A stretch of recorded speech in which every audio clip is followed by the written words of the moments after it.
Olá, sejam bem-vindos a mais um episódio do Vozes Vistas. Vozes Vistas, nessa fase, eu tenho trazido membros, chairs, pessoas da nossa comunidade para fazer uma entrevista um a um, para fazer um bate-papo mais próximo, mais íntimo, e quero que você que acompanha o nosso conteúdo, acompanhe esse conteúdo até o final, sempre tem uma história muito rica, uma história viva, de pessoas que estão construindo a nossa sociedade. E hoje eu tenho o prazer de receber aqui o Paulo Cacciari.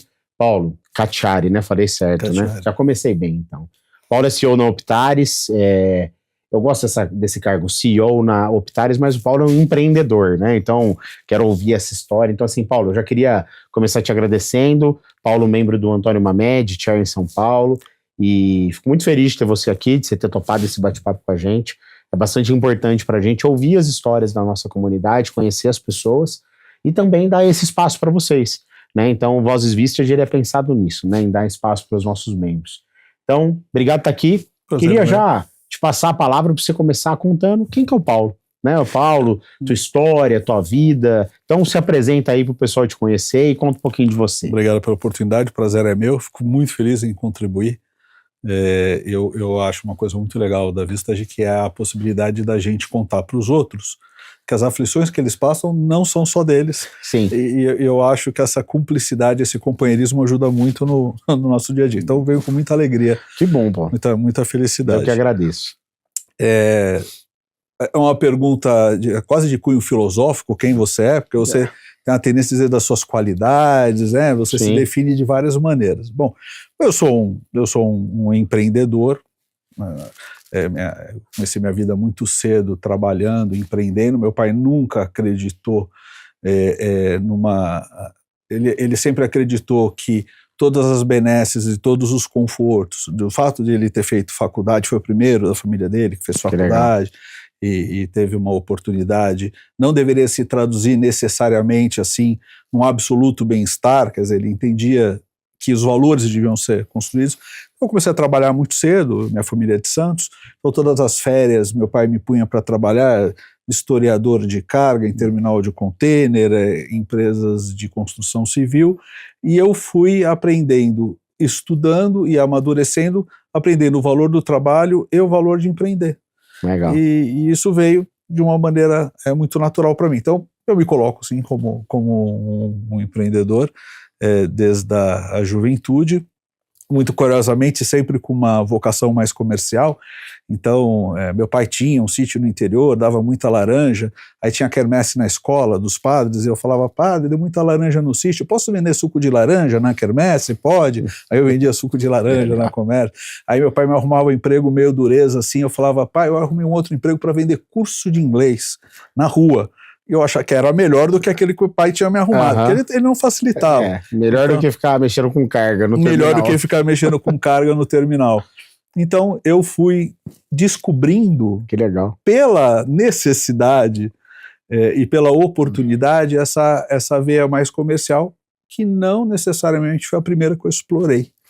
Eu explorei primeiro uma veia técnica minha e depois eu vim para a área comercial com mais de 30 anos de idade. E ô Paulo, essa história lá de Santos, mas seu pai não era empreendedor, então? Você não vem de uma família empreendedora na origem do seu pai? Aí. Não, de uma certa maneira, tanto meu pai, a família da minha mãe, que é uma família original de Santos, tinha uma vocação mais de empreendedores, mas de uma maneira geral, na geração ainda dos meus pais, você tinha uma vocação assim, faculdade, de preferência funcionário público e compre uma casa, que era o mantra dos imigrantes. Claro. Né? E eles seguiram, sim, esse mantra. Então eles fizeram faculdade de Direito lá em Santos, que sempre foi uma faculdade muito interessante, bem conceituada. Meu pai foi diretor jurídico dos portos centro-sul do país, ficava na Codesp, na época o porto era uma estatal, né, da Portobras, e minha mãe posteriormente passou num concurso público em São Paulo e veio ser a chefe do INSS, isso não sem antes uma vida puxada, atribulada, com 4 filhos, trabalhando de dia em escritório, dando aula à noite, quer dizer, não foi uma coisa que veio também naturalmente, foi um fruto de luta e muita conquista. E eu brinco, eu digo que nós que somos filhos da grande crise do petróleo, dos petrodólares do México, a gente viu o primeiro grande trauma da economia brasileira, né? A gente, na minha geração, a geração X, a gente nasceu muito voltado para o trabalho, muito voltado para garantir uma segurança né? E curiosamente eu acho que eu tenho lido isso e eu acredito que sim, isso se refletiu no meu comportamento, meu e das minhas irmãs, quem nós somos hoje. Que legal.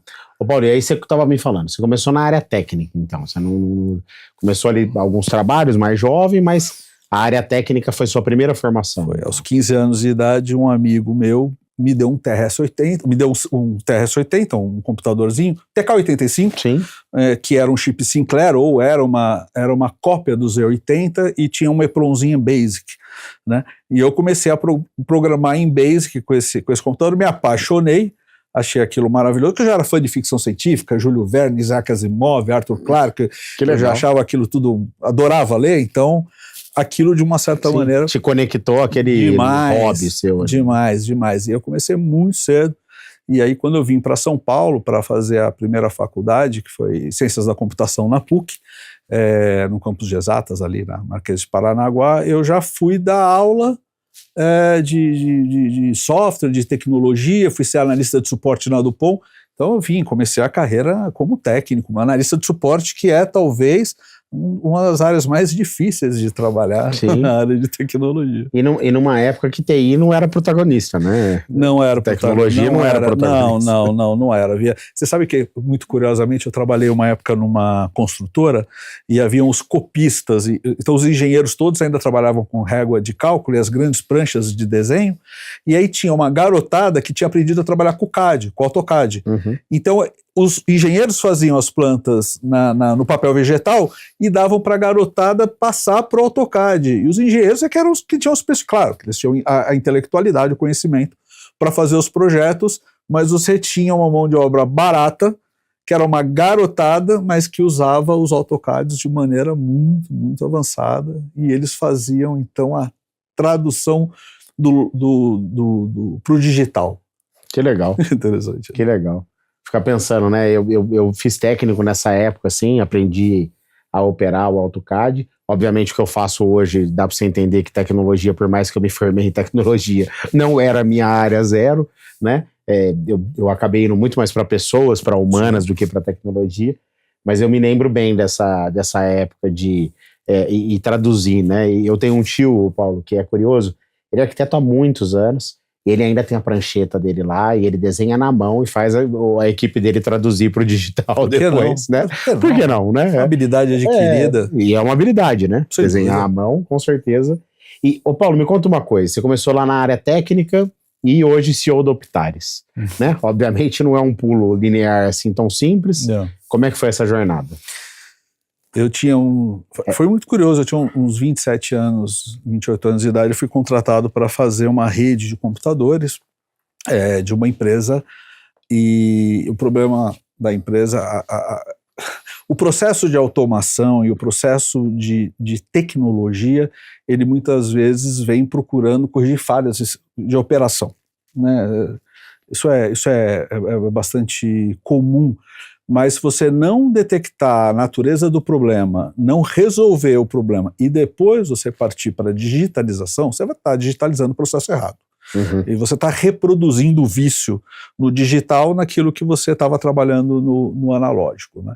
Eu percebi aquilo após um tempo ali de consultoria, mapeamento de processos, e eu convidei, e aí eu acho que veio um pouco essa coisa desse perfil empreendedor da ousadia, porque eu olhando para trás hoje foi ousada, para não dizer assim, eu conhecia o Belisário Castro, que tinha sido o mais jovem sócio da Cooperson Library no Brasil, depois comprado pela Price Waterhouse, era uma das consultorias, uma das Big Five, né? Big Four, e o Castro conheceu, apresentei o presidente da empresa, coisa e tal. O Castro percebeu também que pelo porte da empresa e pelo serviço que ele fazia, não era exatamente uma empresa que estaria habilitada para contratá-lo da maneira que ele pudesse fazer o trabalho da melhor maneira.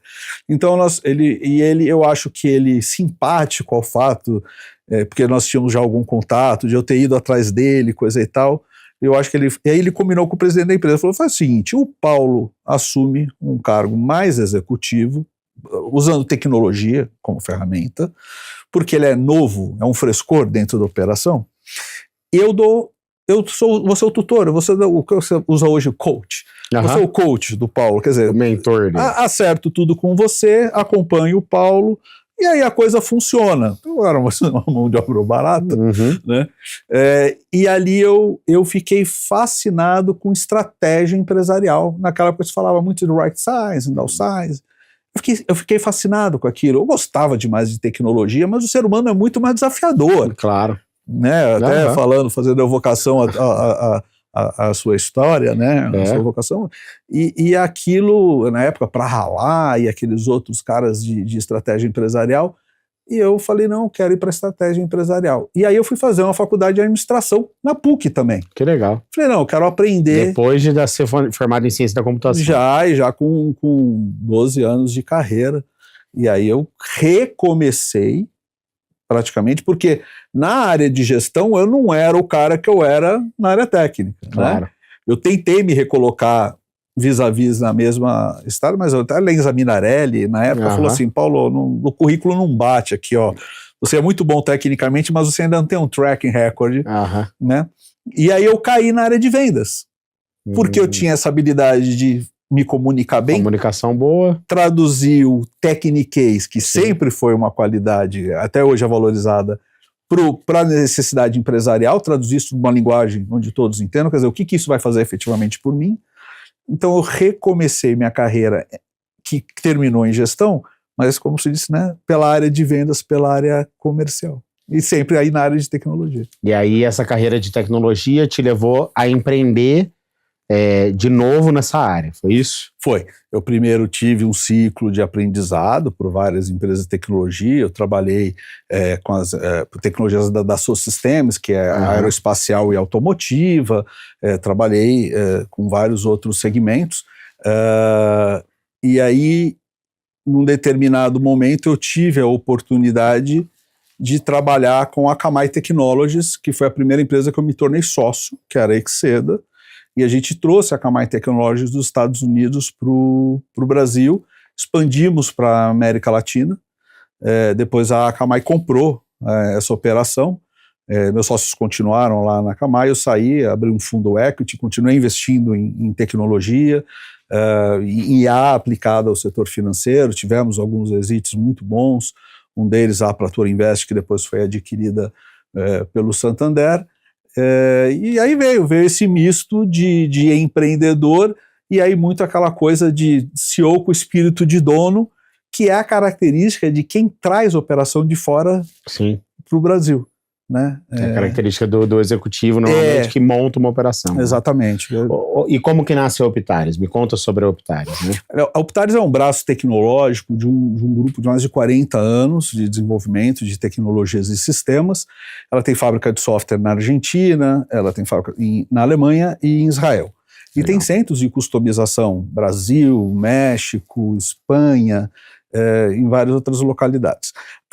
Ela trabalha muito ainda com legados de sistemas Adabas, Natural, a exemplo de COBOL, que existe ainda um legado muito grande, grandes companhias que precisa ser sustentado, né?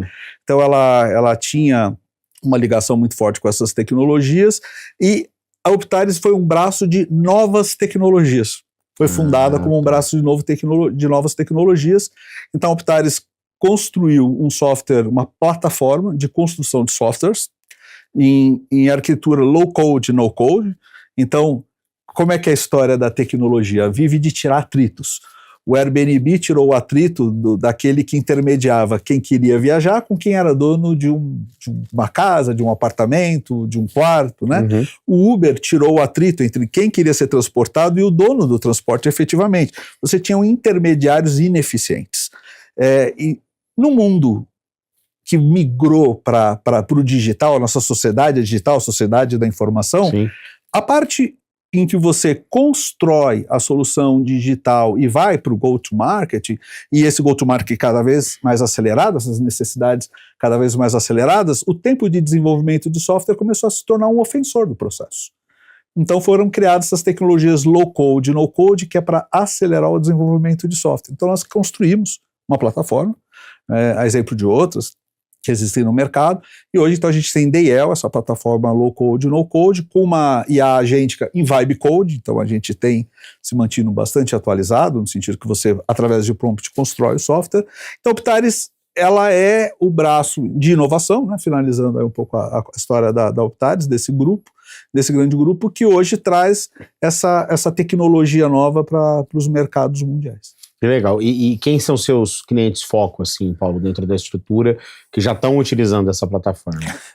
Nós temos 3 classes de clientes. Eu tenho os grandes clientes que têm fábrica de software interna. Legal. Então, uma Tramontina, uma Zurich Santander, um Banco Banesco, Força Aérea Peruana, Eles chilena. precisam desenvolver e aí está usando a plataforma. Ele tem uma fábrica de software, ele usa para acelerar. Legal. Ele tem um backlog lá e ele está usando isso entre outras ferramentas. Legal. E eu tenho aquele cliente que não quer ter a fábrica de software, mas ele quer que alguém desenvolva tecnologia numa ferramenta em que ele possa dar manutenção posterior. Ele possa fazer a evolução. Então o ramp-up ele pede para que eu faça, mas depois ele fica com a plataforma e com a tecnologia, porque o copyright da solução é dele. Então eu tenho clientes de 2 classes, né? Tanto aquele que gosta de construir, quer acelerar a construção e desenvolvimento, quanto aquele que quer a solução, não quer construir, mas quer manter. Então essas são duas classes de clientes, mais enterprise. Ô Paulo, e como é que é para o número 1, né, o CEO de uma empresa assim, se manter atualizado, né, cara? Porque assim, há 3 meses, sei lá, 4 meses atrás, eu dormi com o ChatGPT e acordei com o Cláudio do meu lado, né? Então, a grande maioria de nós passou pela transição. Esses dias eu falei, nossa, faz tempo que eu não converso com o meu Gepeto lá, ele tá quietinho, faz tempo que eu não bato um papo com ele, de repente eu olhei... abandonou o GPT. Eu abandonei o GPT e tô lá no Cláudio. Então, como que é pra você se atualizar num mundo tão rápido, com tanta mudança assim, e manter... Já pegando um gancho também, manter a equipe motivada, porque tá mudando tudo toda hora, né? Me conta aí. Para mim vira obrigação, porque o meu cliente, ele vive muito buzz de mercado, né? Então ele compra muita ideia que é vendida pelos gurus, mas ele não sabe onde reside a segurança. Legal, bom que você falou, hein? Daquilo que tá vindo, né? Sim. Isso é sustentável? Da compliance, né? Onde você se apoia hoje, existe amanhã? Porque uma coisa que o cliente enterprise, o B2B de grande porte, ele quer consistência, ele quer ver você todo ano lá no evento. Sim. Olha, no primeiro ano eu não vou comprar de você, no terceiro ano, fala, pô, esse cara é sério. Sim. Sobreviveu 3 anos. Sim, tá até, aqui, né? até por isso que o Office tá aí, toda a força que vai ter, o 365, tudo continuar, porque é consistente, né? É consistente. Né? A capacidade de consistência e resiliência, né? Então, os meus clientes, é minha obrigação ajudar eles a entender o que é buzz, o que é realidade. Então, para mim é uma força de obrigação essa atualização. E pelo fato que eu adoro tecnologia. Às vezes eu tenho que me controlar, né? Tarde da noite estou lá eu aprendendo sobre os arquivos MD do cloud, que é para ativar skills no cloud, né? Paulo, pelo amor de Deus. Sim, né? Você tem gente para fazer isso também, Você né? tem gente para fazer isso. Mas eu acho que eu acredito numa linha assim e isso não é para falar, não. É o líder que serve no seguinte sentido. Se eu não conheço os desafios da minha equipe e eu não estou pronto para ajudar, eu não consigo ser um bom líder, né? Então, identificar o que é um problema de aprendizado com uma dificuldade técnica real e entender como agir no sentido de tirar a pedra do caminho da minha equipe, porque se eu não tiro as pedras do caminho da minha equipe, eu não chego onde eu quero, eu preciso deles, né? Então, eu saber o que está acontecendo, o que é necessário que eles saibam, pelo menos no nível de poder sustentá-los nessa jornada, eu não me sinto bom líder. Eu acho que eu também me sinto nessa obrigação de entender aqueles desafios que eu quero que eles superem. Né?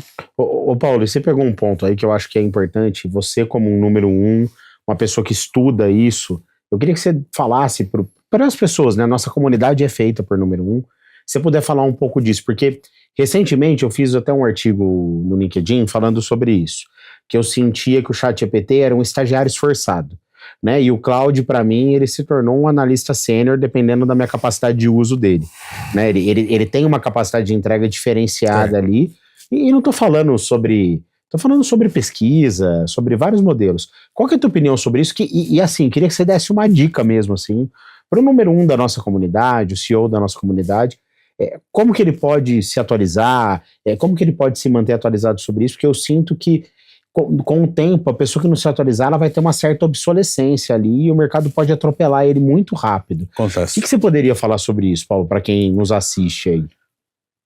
Eu vou contar uma coisa sobre a Vistage, que eu acho que é legal. Por favor. Quando a gente está na reunião dos grupos e todo mundo traz as suas dores, é curioso ver como as dores são muito semelhantes, como os achaques, as preocupações são muito semelhantes. De negócios tão distintos. De negócios tão distintos, mas os problemas costumam ser reconhecidos. Os problemas que afligem a humanidade são comuns. Né? Então, a troca ali entre executivos de diferentes níveis e skills é extremamente rica no sentido de apontar o caminho do melhor conhecimento. Porque eu vou voltar no assunto, existe um buzz de mercado. Se você fica no LinkedIn, se você fica nas matérias... Você vai ficar doido. Existe um viés. Claro. Existe um viés. Os gurus, né? Digite prompt e eu te mando as 10 páginas que vão transformar o Claude no seu analista sênior McKinsey. Eu digito em vários desses. Tá? Imagina, eu caio todo. Até por curiosidade. Claro, eu quero receber o prompt pronto. Vai que foi bom pra caramba. Vai que um deles é bom pra caramba. Né? Mas, então eu acho que quando você está em grupos qualificados, você consegue separar um pouco o joio do trigo. O que é realmente importante hoje para a condução do seu negócio. Então, essa coisa... E aí eu acho que você tocou na história da solidão do cara. O cara tá lá sozinho, o que eu vou fazer para me manter atualizado? Qual é a opinião desinteressada que eu vou ouvir? Porque esse é o problema. Onde é que eu vou colher? De que fonte beberei? Sem viés. Sem viés. Sim. Dado que somos seres enviesados por natureza. Muito. Né?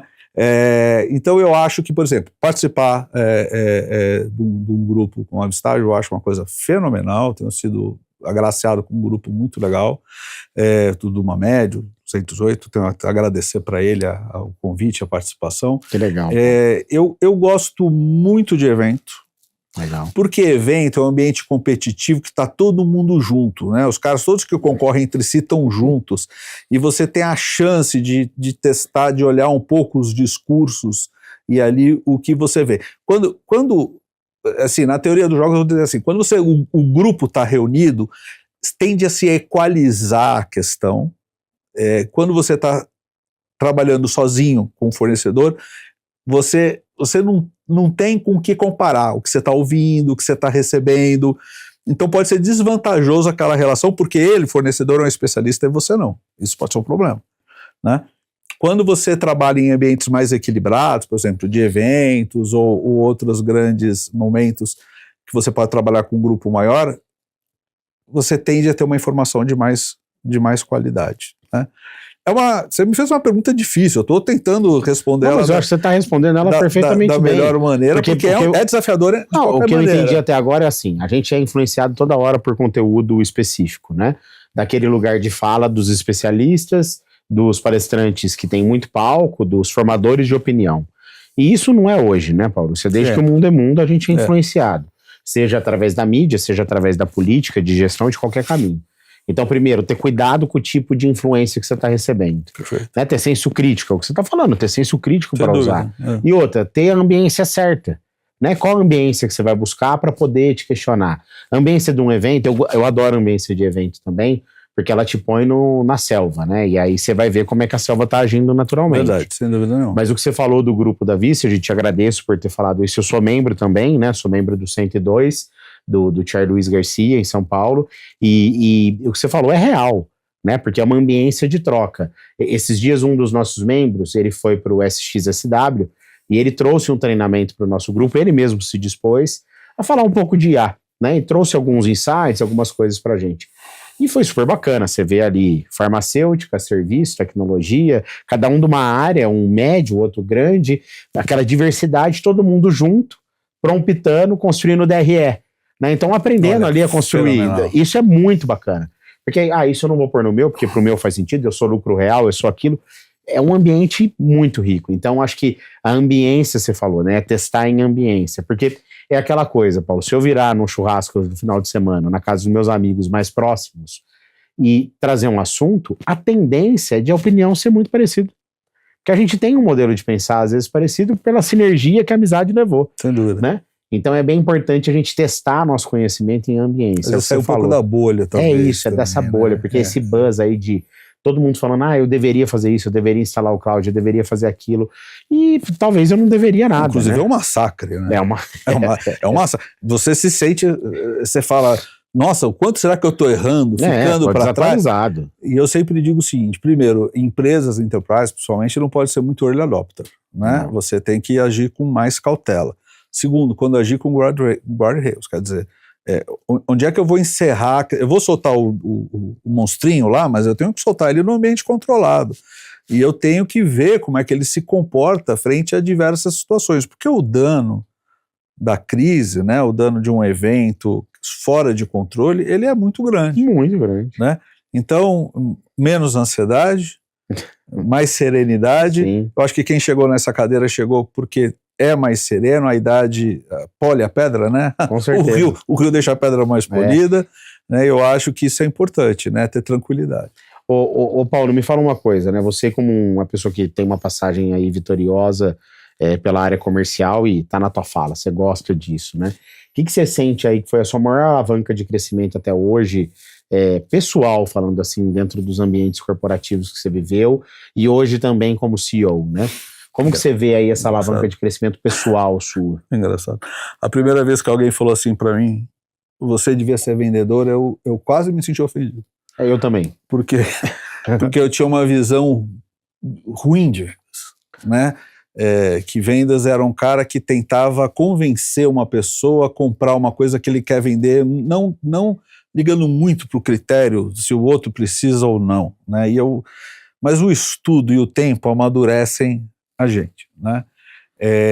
Eu diria que eu gosto muito de dar aula, eu gosto muito de palestrar, então eu acho que essa minha habilidade em vendas, na verdade, sempre foi uma vontade muito legítima de ajudar as pessoas a entenderem aquilo que eu entendo, quer dizer, transmitir um conhecimento que eu tenho e eu acredito no poder transformador desse conhecimento. Quer dizer, se você tem uma dificuldade, você tem uma visão enviesada, encurtada, se você tem uma restrição, e eu trago para você um conhecimento que amplia seu horizonte, que junta, né, vai para compreensão, prender né, com aquilo que você já tem de história, e você traz um novo conhecimento e amplia seus horizontes, você naturalmente se torna um melhor executivo, uma melhor pessoa, até filosoficamente falando.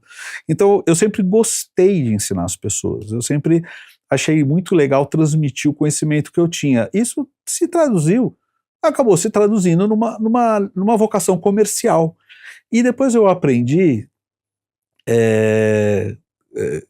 até um pouco assim, do Schopenhauer, que ele fala assim, a vontade das pessoas é uma oscilação entre o desejo e o tédio, o desejo do que você não tem e o tédio do que você já conquistou. As pessoas sempre estão desejando alguma coisa. Sim, então, somos seres desejantes. São, então os executivos, as pessoas, elas sempre desejam, seja alguma coisa pessoal do ponto de vista de carreira, ela quer chegar em algum lugar, então ela quer ser melhor executivo, ser melhor, ou seja do ponto de vista profissional, como ela quer contribuir para a empresa.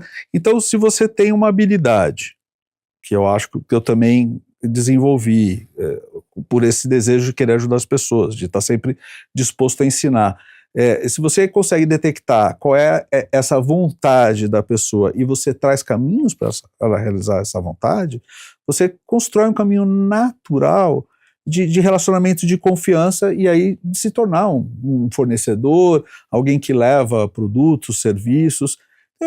Você sente que esse ponto foi a alavancagem para você, dessa relação humana, desse contato? Eu acho, porque eu sempre vi e sempre ouvi isso depois, e para mim é uma verdade, primeiro é o CPF. Primeiro a pessoa precisa construir uma relação de confiança com você. E aí depois ela vai envolver o CNPJ, né? Que legal. Então, eu acho isso importante. Ô Paulo, e assim, quando você era pequenininho lá na tua infância, você pensava em ser CEO, assim, nem só na infância, mas Você pensava em chegar a ser número 1 de uma organização? Você chegava a pensar a ser o número 1 de uma empresa sua? Meu pai falava assim para mim, você pode escolher o que você quiser, você pode escolher ser lixeiro, você vai ser o melhor lixeiro do mundo. Que bom. Então, meu pai sempre exigiu de mim que, assim, filho, você pode escolher o que você quiser, mas você vai dar tudo de você. Legal. Né? Então, eu acho que sempre foi um mantra. Novamente, também eu vi um pai que saía de manhã e voltava à noite. Ele de dia era advogado, à noite era diretor depois de faculdade, lá da Fundação Luzia. Era um cara que trabalhava muito para entregar. Não era fácil criar 4 filhos. Claro. Nem hoje nem era naquela época. Nunca vai ser. Nunca vai ser. Então, eu sempre vi essa importância, né, da força do trabalho e da realização. Nunca foi um desejo absoluto ser o número 1, mas isso aconteceu de uma maneira muito natural. Em função das coisas, dos resultados que foram acontecendo, das oportunidades, sorte. Né? Eu sempre estive no lugar certo na hora certa, sempre me esforcei para estar lá. Sim. Acho que sorte faz parte. Faz parte. Tem aquela frase, né? Quanto mais trabalho, mais sorte eu tenho. Mas a sorte está lá. Eu não duvido, não. Não sou romântico sobre isso. Eu também dei muita sorte na minha jornada. Mas nunca foi assim. A pessoa aparecer, estar no lugar certo, alguém te dá uma oportunidade, abrir uma porta. Você contou a história lá do gestor, você olhou a área empresarial de outra maneira, você falou, pô, vou fazer ADM, né? Então, tudo isso complementa, né? Não é sorte só. A sorte estava ali, mas você usou, né? Tem isso. Eu diria, talvez jocosamente, que eu desconfio um pouco de quem desejou poder pelo poder. O cara que chega lá muito terramente e fala, eu vou ser o presidente, eu vou ser o dono. Nossa, esse desejo de poder desmedido talvez não seja o melhor guia. Mas, não, né, nesse aspecto não. Só foi os resultados da minha carreira. Não, o poder pelo poder não faz sentido para ninguém, né? Eu acho que até pegando um gancho nisso, Paulo, porque eu vejo muitas pessoas que buscam as coisas, né? Poder, influência, tudo, mas dentro do nosso ambiente de grupo, você vive o teu grupo, e por mais que eu viva o meu mais profundamente, eu tenho a oportunidade de entender a cultura da grande maioria dos grupos, né? Conheço os chairs, tudo, e lido com eles no dia a dia, e eu vejo muito que a nossa ambiência, ela traz para o nosso membro e para a nossa comunidade como um todo, um ambiente da gente olhar outros aspectos, né? Não só a questão profissional. E aí eu queria já fazer um gancho nisso, porque existe uma atividade nossa que é o check-in, né, que é chegar na reunião. Você estava pensando exatamente como o check-in humaniza o processo, é muito legal. Eu sou um fã do check-in, dessa ferramenta que a gente tem, porque ele humaniza, né? E aí, pegando o check-in, só para quem está nos ouvindo, né, o check-in é dar uma nota de 0 a 10 para pessoal, profissional e saúde, né? Então, a gente faz isso toda reunião, e o Paulo passa por isso, eu passo por isso como membro. Eu queria te fazer uma pergunta, Paulo. Como que você equilibra, né? Porque o check-in, ele é um espelho, né? E como que você equilibra o lado pessoal e qual que é a importância dessa ferramenta de inclusão para você? E me conta um pouquinho de como que você equilibra o CEO e o lado pessoal. O check-in, quando você começou a falar, me veio imediatamente. É engraçado, é um momento em que você se confronta um pouco com você, porque a gente tende a colocar embaixo do pano aquilo que você não quer prestar muita atenção. Com certeza. Né? E aí, isso é muito interessante. Então, na hora que você chega e fala assim, como é que está a minha saúde, como é que está a minha família, você é obrigado, como é que eu estava na última reunião e como é que eu estou agora? Que decisões você vai tomar para melhorar? É um momento de autorreflexão muito legal. Muito legal. E é um compromisso mesmo que você assume na frente dos outros. No grupo, Então, é bem legal. Eu sempre gostei muito de esporte. Né? Eu, embora agora esteja um pouco mais afastado por um conjunto de lesões, eu sempre procurei equilibrar o trabalho com o esporte e eu tenho um prazer muito grande na minha vida familiar. A convivência com a minha esposa e com os meus filhos. Você tem 2 filhos, né, Paulo? Tenho 2 filhos, tenho um casal. Eles são extremamente satisfatórios, e também com os meus cachorros. Eu adoro cachorros, a família tem dog family, o americano fala dog family, cat family, nós somos dog family. Eu sou dog family. Então. Eu já cheguei ao desplante de 3 cachorros, sendo um deles um daqueles caçadores, aqueles pointers desse tamanho. Assim. Eu procuro ter um ambiente que eu valorizo, né? Então, quando eu falo assim, eu gosto de estar com a minha esposa, estar com os meus filhos, estar com os meus cachorros, eu procuro manter essa harmonia dentro de casa, ter um ambiente valorizado. Isso significa se dedicar a eles, né? você precisa dar, né? Não é só, olha, eu sou, o papai é um super executivo. E não é só seu provedor. Exatamente, né? Você tem essa responsabilidade, então é importante isso, e você ganha demais se doando, é uma coisa... Quando homem deixa de ser narcisista quando nasce o filho.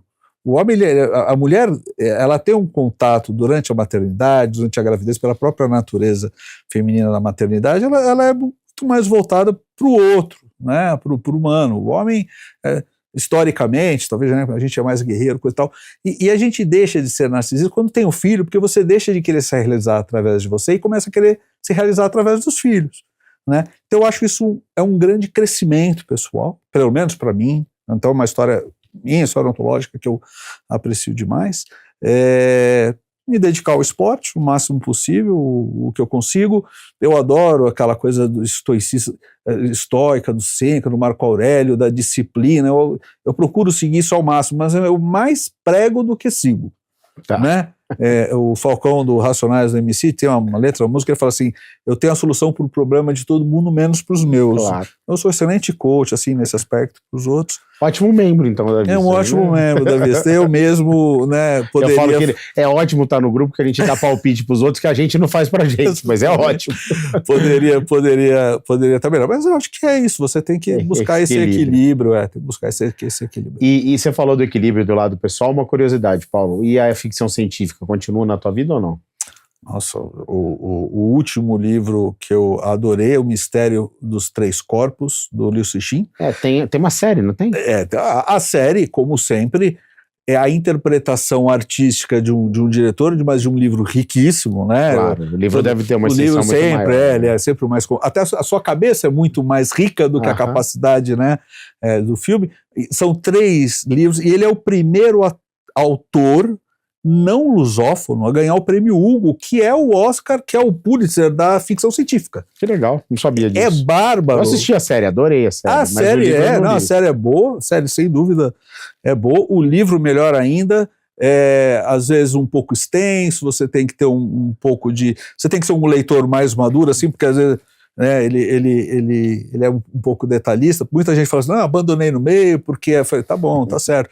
Mas vocês queriam o quê? Fácil ler, fácil de esquecer? Também tem conteúdo, poxa, né? Não é fácil. Nem tudo é tão fácil. Claro.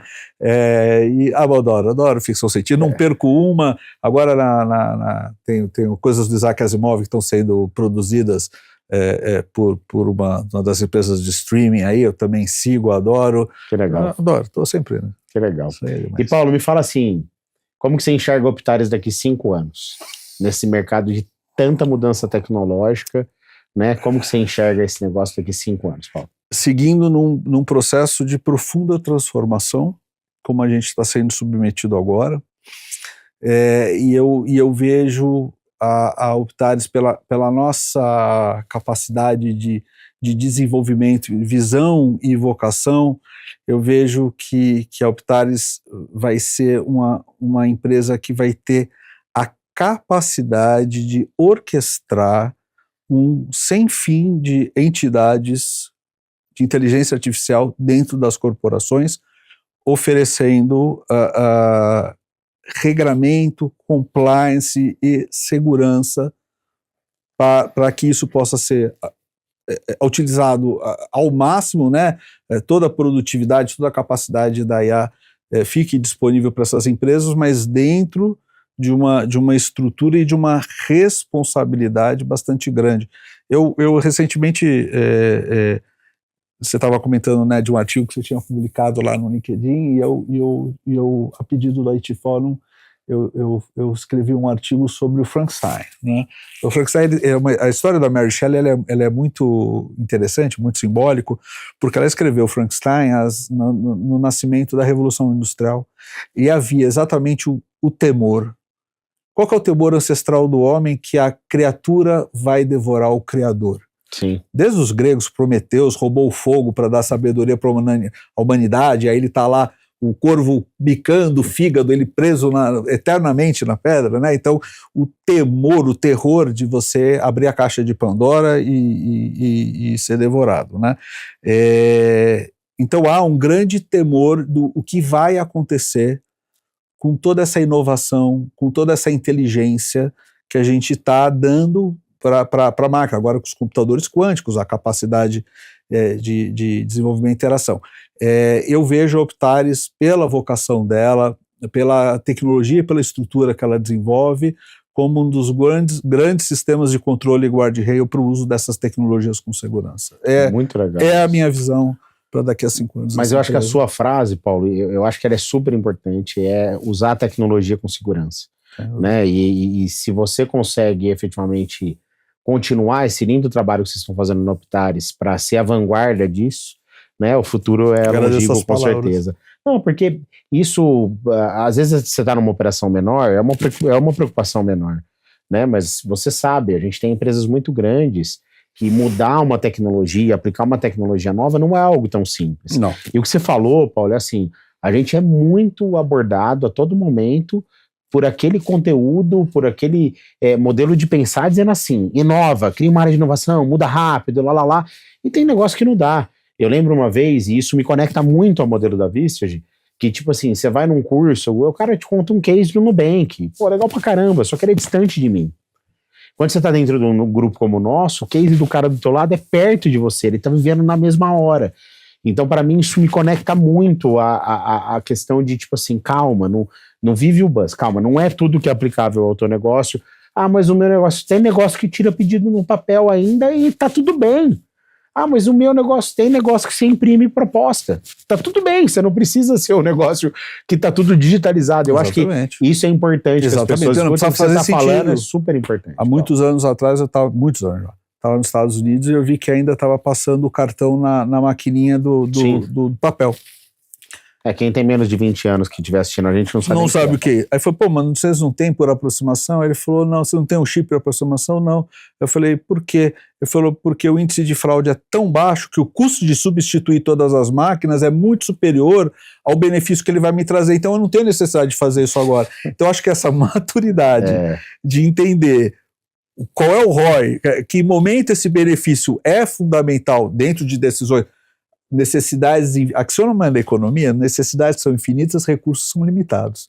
Essa capacidade de você entender exatamente o que você vai fazer nesse exato momento, com os recursos que você tem, para o princípio de alavancagem, para o maior retorno, eu acho que é isso que você está colocando, é o mais interessante. Muito bom, Paulo. Bom, passamos pela tua história, pessoas, contou um pouco da tua família, passamos pela empresa, crescimento, tudo que você viveu, pela sua ficção científica aí, que é um hobby muito bem aprofundado, por sinal. Você até me estimulou, minha esposa está falando para eu ler Devoradores de Estrelas antes de assistir o filme. Estou com vontade de ler o livro agora. O livro sempre é mais... a sua imaginação não tem limites. Não tem. A tela tem. A tela tem, muito boa. E queria fechar aqui já te agradecendo. Te pedindo aí, te agradecendo demais por você ter vindo aqui, Paulo. É realmente gratificante ouvir a história, conhecer mais de perto a história das pessoas que fazem parte da nossa comunidade, transformam a nossa comunidade. E eu queria te fazer uma pergunta final. E aí você já se despede também aí, mas essa pergunta é: qual o legado que você quer deixar, Paulo? Que legado que você quer deixar com o teu trabalho, com o que você está construindo? Eu acho que eu sou mais humilde pensando um legado que eu quero deixar, talvez só uma lembrança para os meus filhos e para as pessoas que eu amo, no sentido que uma prova de que consistência supera talento. Eu adoro essa frase, eu acho isso muito legal. Quer dizer, você não precisa se prender a uma fantasia de que você precisa ser necessariamente talentoso para ter sucesso. Consistência sempre bate. Acho que esse era um legado que eu gostaria de deixar para os meus filhos e talvez para todo mundo que olhasse para mim e falasse: pô, será que eu gostaria de aprender alguma coisa com o Paulo, né, do que ele fez. Então talvez esse legado seja isso, né, despertar nas pessoas o desejo de aprender alguma coisa com você. Falar, sua vida valeu a pena, então será que ele tem alguma coisa que eu gostaria de aprender? Seria isso, né, que perseguir os objetivos é sempre a melhor maneira de viver a vida e acreditar que a persistência, a consistência vai superar qualquer talento. Muito bom, Paulo. Obrigado por ter vindo, de verdade, um prazer aí. E o que você falou, eu acredito muito, né? Consistência vai superar o talento sempre, né? E isso é bastante importante. Então, muito obrigado pela oportunidade, sempre um prazer estar aqui com você. Show de bola. Recebi hoje o Paulo Catiari, Paulo, CEO da Optares.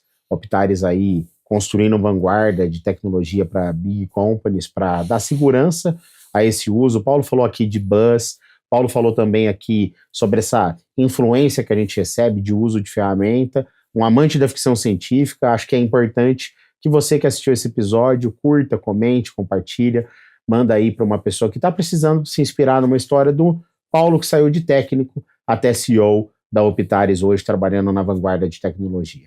Obrigado por ter acompanhado até aqui, compartilhe esse conteúdo com alguém e segue a gente aqui nas nossas redes.